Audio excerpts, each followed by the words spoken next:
Once upon a time, there was a peasant who had a hard life, working all year round, little better off than a slave, and with no say in what went on.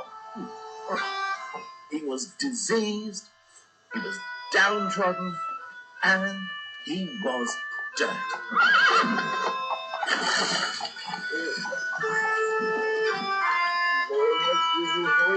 Who on earth would want to have been a medieval peasant? Medieval feudal society was a pyramid with the king at the top and the peasants at the bottom doing all the hard work. Nobody, not even the lords, owned any land. They simply had the use of it as long as they provided military service for the king. The peasants toiled in the fields supporting those with more important things to do, like praying and fighting each other. Yeah, it's an excellent system, if you ask me. Stinking peasants. But since the lord of the manor was often away from his estate, fighting the king's wars, he had to be able to rely on his peasants to organize themselves. For all their cunning, surely peasants were still nothing more than slaves.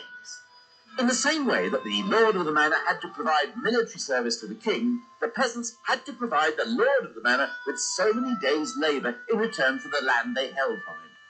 Historians have given this arrangement the catchy title of feudal burden. But just how much of a burden were these feudal duties? For example, the peasants who ploughed these fields 600 or 700 years ago bore one of the heaviest feudal burdens in the kingdom.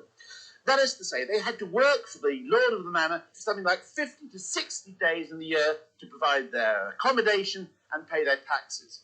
Nowadays, most of these fields are occupied by the BMW car park. Now, to pay for their rent and taxes today, an assembly line worker has to work for something like 80 days in the year. That's nearly a month longer than the worst off medieval peasant. What's more, the feudal arrangement was a two-way thing. The lord had responsibilities to his peasants. In fact, twice a year he was supposed to lay on feasts for them as a sort of thank you. I can't remember the last time the taxman took me out for slap-up dinner or a picnic.